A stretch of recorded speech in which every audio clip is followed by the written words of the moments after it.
Bismillahirrahmanirrahim. Assalamualaikum warahmatullahi wabarakatuh. Kali ini kita akan membahas tentang ayat-ayat kauniyah yang menghasilkan tiga ilmu: ilmu nadoriyah, ilmu teoritik, ilmu alat, ilmu metodologis, dan ilmu amaliyah atau ilmu terapan atau ilmu praktis, ya, ilmu praktis. Nah, kita akan bahas yang pertama adalah ilmu nadoriyah. Apa saja isi daripada ilmu nadoriyah? Ilmu nadoriyah itu terdiri dari dua, ya. Karena alam semesta terdiri dari dua esensi, bukan esensi, dari dua wujud, ya. Dari dua wujud, semesta ini ada dua wujud. Yang pertama wujudnya adalah wujud yang metafisika atau al-ilahiyah, ya, al-ilahiyah, metafisika, dan yang fisik atau fisika. Jadi atau at-tabi'iyah, at-tabi'iyah, ya. Maka semesta ada dua wujud, wujud yang fisik, sesuatu yang mempelajari ilmu fisik, ilmu yang mempelajari materi, atau ilmu yang mempelajari tentang wujud fisik disebut fisika, dan ilmu yang mempelajari wujud non fisik adalah metafisika, ya. Dan fisika, sesuatu yang wujudnya fisik, itu dari materi yang terendah sampai yang tertinggi, sehingga sesuatu yang disebut fisik yang terendah itu, kalau menurut para filsuf, adalah makhluk pada level mineral. Maka ilmu yang dikaji disebut dengan mineralogi, ya, karena disebut dengan wujud fisik terendah itu, mineralogi. Para filsuf percaya bahwa setiap wujud memiliki jiwa, memiliki daya. Daya itulah jiwa daripada setiap makhluk. Air memiliki daya mineral sehingga dia bisa menghidupkan kita, menghidupkan makhluk-makhluk lainnya. Begitu pula dengan tanah dan batu-batuan, bisa menghidupkan makhluk lainnya. Nah, secara kausalitas, tidak mungkin sesuatu yang tidak hidup mampu untuk menghidupkan. Sehingga para filsuf ketika itu, pada zaman Islam dan ya biasanya pada masa Yunani juga, meyakini bahwa makhluk semisal air dan batu-batuan dan tanah adalah makhluk yang bersifat hidup. Nah, ini kan berbeda dengan pemikiran modern. Ada biotik dan abiotik. Ya, biotik yang hidup, ada abiotik yang tidak hidup. Padahal dahulu teorinya adalah semuanya hidup, sehingga patut diperlakukan sebagai makhluk hidup, tidak dirusak, tidak dicemari, ya, dan tidak dieksploitasi secara habis-habisan, ya. Jadi mineral punya jiwa yang disebut jiwa mineral, ilmunya disebut mineralogi. Kemudian di atasnya mineral ada bumi secara umum yang disebut dengan geologi, ilmu tentang bumi, ya, ilmu tentang bumi. Nah, di atasnya bumi ada air yang disebut dengan hidrologi, ya. Kemudian di atasnya Air, air di sini maksudnya perairan ya, laut dan sebagainya, ilmu tentang laut, ya. Geologi ilmu tentang tanah ya. Di atasnya makhluk-makhluk mineral ini ada makhluk yang lebih tinggi tingkatannya, dia bisa berkembang biak dan dia bisa memiliki daya nutritif, yaitu tumbuh-tumbuhan yang disebut dengan ilmu botani. Nah, ilmu botani atau ilmu tentang tumbuh-tumbuhan. Mineralogi memiliki kemampuan untuk menyuplai makanan. Itu adalah kemampuan dari jiwa mineral, menyuplai makanan. Kita tidak ada mineral, lemas badan kita, ya.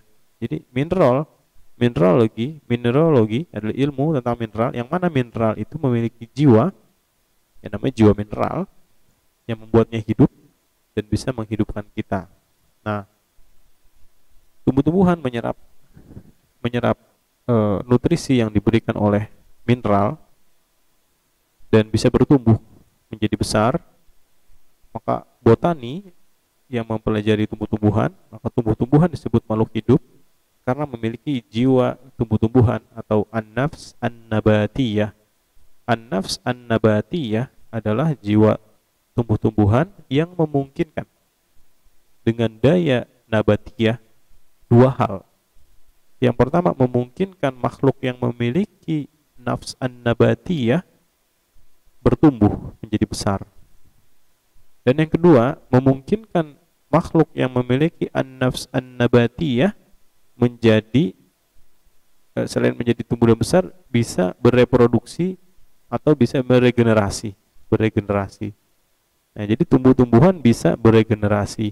Jadi tumbuh-tumbuhan punya dua kemampuan, beregenerasi dan tumbuh besar, atau disebut dengan nutritive faculty dan reproductive faculty. Di atas tumbuh-tumbuhan ada makhluk setingkat level di atasnya yang disebut dengan hewan, atau ilmunya disebut zoologi. Nah, hewan memiliki juga jiwa tumbuh-tumbuhan. Nah, hewan memiliki dua jiwa, yaitu an-nafs an-nabatiyah dan an-nafs al-hayawaniyah. Sehingga hewan memungkinkan untuk bertumbuh sebagaimana tumbuh-tumbuhan, juga memungkinkan hewan untuk bereproduksi sebagaimana tumbuh-tumbuhan. Namun hewan memiliki tambahan daya lain yang disebut an-nafs al-mudrikah dan an-nafs al-muharrikah, ya. Mudrikah wal muharrikah, yaitu memungkinkan makhluk yang memiliki an-nafs al-hayawaniyah untuk al-mudrikah, mempersepsi, mengenal, mengingat, ya, merespon, sensorik dan motorik, ya. Sensoriknya berarti mudrikah itu sensorik bukan motorik. Sensorik, merespon, memahami, ya, memahami. Nah, nanti saya akan jelaskan apa bedanya kemampuan perseptual hewan dengan kemampuan rasionalnya manusia. Nanti saya akan jelaskan. Hewan bisa mengingat, hewan bisa memahami, hewan bisa mempersepsi, ini bahaya, ini tidak bahaya, ini saya ingat dia, saya tidak ingat dia, itu hewan mampu. Dan apa bedanya dengan kemampuan rasional manusia? Nanti saya akan bahas ketika saya bahas tentang manusia. Nah, itu kemampuan an-nafs al-hayawaniyah. Yang pertama adalah al-mudrikah atau mempersepsi. Kemudian kemampuan yang kedua adalah al-muharrikah. Al-muharrikah adalah berpindah tempat. Bukan sekedar bergerak, tapi berpindah tempat. Oh, berarti nggak bisa bergerak. Oh, justru melebihi daripada bergerak, berpindah tempat. Berpindah tempat apa? Menjauh dan mendekat. Nah, jadi semua yang memiliki an-nafs al-hayawaniyah mampu untuk bergerak menjauh dan mendekat. Nah, kemudian di atasnya makhluk hewan ada manusia, ya, ada manusia. Nah, manusia, human, itu memiliki dua wujud atau memiliki dua objek. Ya, pertama badannya, tubuhnya manusia. Nah, tubuhnya manusia ilmunya disebut anatomi, tentang tubuhnya manusia. Nah, ilmu praktisnya adalah kedokteran. Tubuh manusia biar sehat gimana? Nah, itu at-tibbi ya, kedokteran. Tubuh manusia kalau sakit gimana? Itu kedokteran. Itu ilmu praktisnya. Tapi ilmu teoretiknya disebut dengan anatomi. Nah, ketika itu manusia yang dibicarakan adalah tubuhnya. Ketika manusia yang dibicarakan adalah jiwanya, maka inilah posisi psikologi. Nah, jadi menurut para filsuf, psikologi adalah ilmu yang mempelajari jiwa manusia di dalam badan ketika bersatu dengan badan. Ya, oh memang ada jiwa tidak bersatu dengan badan? Ada. Bagi filsafat yang meyakini praeksistensi, ya, praeksistensi itu ada jiwa manusia sebelum ada badan. Nah, itu tidak dipelajari dalam psikologi, tapi itu masuk dalam metafisika yang disebut dengan eskatologi. Atau ketika afterlife, jiwa manusia setelah badannya hancur, afterlife, itu juga tidak masuk dalam psikologi, masuk dalam eskatologi. Nah, psikologi hanya mempelajari manusia ketika manusia berada di dalam tubuh, ya, yes, dalam keadaan hidup lah, kira-kira begitu. Jadi apakah psikologi perlu belajar tentang hari akhirat, padang mahsyar bagaimana? Tidak perlu. Itu masuk dalam sebenarnya itu masuk dalam kauliyah ya, ilmu kauliyah. Tapi nasib manusia setelah kematian, apakah dia bahagia atau menderita, itu masuk eskatologi. Psikologi bicara tentang ketika hidup. Ya, itu penting malah ketika hidup ngapain aja gitu ya. Nah, itulah gunanya psikologi, mempersiapkan manusia menjalani hidup yang sebaik-baiknya sehingga ketika setelah kematiannya bisa merasakan kebahagiaan yang kebahagiaan tertinggi. Oke. Nah, psikologi ini kan ilmu mempelajari manusia. Nah, manusia punya 3 jiwa sekaligus. Jiwa yang pertama disebut an-nafs al-hayawaniyah, sehingga manusia memungkinkan bertumbuh dan bereproduksi. Manusia juga memiliki jiwa tadi an-nafs an-nafs an-nabatiyah ya, sehingga manusia memungkinkan bertumbuh dan bereproduksi.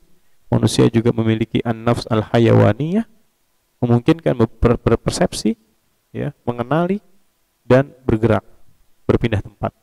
Nah, membedakan dengan hewan adalah an-natiqah, rasionalitas. Manusia memiliki rasionalitas. Apa itu rasionalitas? Rasionalitas adalah kemampuan berlogika dan berargumen. Ya, an-natiqah. Natiqah berasal dari kata yantiq, ko dan ko, yang berarti berkata-kata, berargumen atau berlogika. Nah, hewan tidak bisa berlogika. Hewan tidak bisa berlogika, tidak bisa mengambil kesimpulan, ya, dari tidak bisa mengabstraksi. Nah, itu bedanya persepsi hewan dan manusia. Hewan tidak bisa mengabstraksi, tidak bisa mempersepsi, tidak bisa mengatakan A ini baik, C ini buruk, tidak bisa. Tapi manusia dengan kemampuan rasionalitasnya bisa, ya, bisa membedakan. Sama-sama bisa mengenali ini berbahaya, ini tidak berbahaya. Tapi tidak bisa membedakan manusia, hewan mana yang baik dan mana yang buruk. Ya, coba aja tanya kambing gitu. Kambing, kamu di angsa sama serigala, itu kebaikan apa keburukan? Nah, dia nggak bakal bisa jawab. Kalaupun bisa jawab, kenapa disebut keburukan? Jadi nggak bisa berargumen. Nah, itu yang membedakan manusia dan hewan. Nah, yantiq, mantiq juga berarti verbalitas, kemampuan verbalitas. Nah, oke, kita akan lanjutkan. Di atasnya manusia ada langit, ini kan bumi dan isinya ada tumbuhan, hewan, manusia. Di atasnya bumi ada langit. Nah, langit itu ada yang masih di area bumi. Disebut dengan meteorologi. Atau bahasa Arabnya sama'ud dunya. Sama'ud dunya adalah langit yang masih di area bumi. Atau bahasa kita adalah atmosfer. Itu disebut meteorologi. Makanya badan meteorologi dia bahas cuaca di planet bumi, cuaca, suhu ekstrim apa tidak, kemudian iklim ya. Dia tidak bicara tentang di luar bumi. Nah, bicara di luar bumi dan di angkasa luar sana disebut astronomi. Astronomi. Nah, ya, astronomi adalah ilmu tentang langit tapi sudah di luar dari bumi. Nah, inilah ilmu-ilmu fisika. Jadi ilmu fisika bukan sekedar ilmu tentang gerak, tentang benda, massa dan sebagainya. Zaman dahulu para filsuf menggolongkan ilmu fisika lebih dari itu, yaitu ilmu tentang segala wujud fisik, mulai dari mineral sampai langit, dari yang ada di bumi sampai yang ada di langit. Ya, dari yang ada di bumi sampai yang ada di langit. Nah, kemudian ilmu metafisika adalah ilmu yang mempelajari tentang sesuatu yang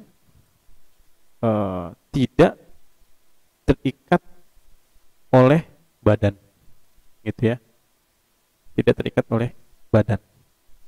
Contoh, ya, contoh ada yang disebut dengan ilmu eskatologi.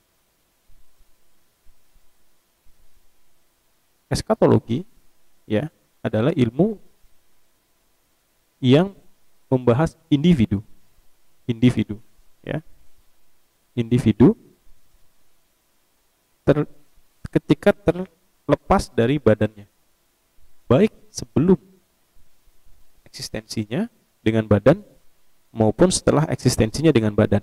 Artinya sebelum kelahiran dia, pra eksistensi, ada di ayat Quran ya, manusia dikumpulkan, para ruh ini ya, kemudian bersaksi di hadapan Allah, dan manusia berkata, ya, mereka berkata, aku bersaksi bahwa engkau adalah Rob kami, kan gitu ada ayatnya. Itu disebut dengan fase atau masa pra eksistensi. Nah, itu manusia belum punya badan. Nah, disebut dengan ilmu tentang kemungkinan keberadaan manusia sebelum adanya badan disebut dengan eskatologi. Eskatologi ya. Nah, sebenarnya kalau pakai penjelasan yang tadi, itu sudah masuk ke dalam ilmu qauliyah, ilmu berbasis kitab suci. Tapi kalau berbasis rasionalitas ya, berbasis rasionalitas itu macam-macam penjelasan tentang awalnya manusia sebelum dilahirkan. Kalau Plato mengatakan manusia sudah ada di alam ide namanya. Alam ide adalah alam ideal ya. Nah, itu dan sebagainya. Ya, itu nanti akan kita jelaskan secara terperinci di kesempatan lainnya. Nah, apalagi ilmu tentang metafisika. Tadi ada ilmu tentang individu, nasib individu di luar tubuhnya, dan juga ada bagaimana ilmu tentang ilmu tentang sekumpulan orang. Ya, sekumpulan orang. Tapi terlepas dari tubuhnya. Ya, disebut dengan sosiologi. Ya, interaksi orang ke orang di luar tubuhnya. Sosiologi itu ya. Itu tidak nampak dalam secara fisik. Secara fisik tidak akan nampak. Kalian bisa tertipu dengan penampakan fisik. Semua adalah sama. Status sosial itu tidak akan nampak secara fisik. Nampak Pak katanya. Dari pakaiannya. Itu ditampakkan karena dia punya struktur sosial, ditampak-tampakkan. Pada esensinya dia sama-sama manusia. Tidak bisa beda. Nah, kalaupun kamu nggak ngerti struktur sosial, pakaian apapun dia kamu juga nggak bakal ngerti dia tuh strata sosial tinggi apa rendah, kamu nggak bakal ngerti. Kamu main ke Afrika sana, oh ini raja ini puan, mana bisa kamu ngerti, nggak bisa. Ya, nah Adanya di mana itu? Struktur sosial, strata sosial. Siapakah yang menjadi leader? Siapakah yang menjadi A, yang menjadi B? Semua ada di alam metafisik, tidak nampak. Adanya di dalam ide, di dalam perbincangan, di dalam interaksi, ya. Baru kamu tahu, oh dia tuh leader, oh dia tuh ini. Tidak hanya masyarakat, di dalam lingkup kecil pun kamu bisa merasakan. Ketika baru masuk kalian nggak akan tahu kalau melihat dari fisiknya, tapi sudah berinteraksi selama beberapa tahun baru ketahuan, oh si A posisinya ini, si B posisinya ini. Dari mana? Itu tidak mungkin diketahui secara fisik. Itu adalah dari ide metafisik, ya, ide metafisik dari apa namanya, perbincangan, ide ke ide antar orang, gitu ya. Nah, kemudian bagaimana kalau esensi metafisika tentang budaya atau antropologi, sekumpulan manusia, manusia ya, umat manusia. Tadi kan eskatologi individu manusia.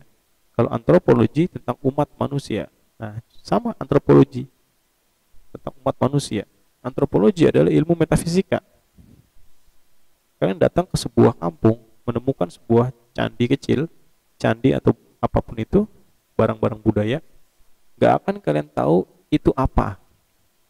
Gak akan tahu. Itu hanyalah benda fisik. Itu hanyalah benda fisik.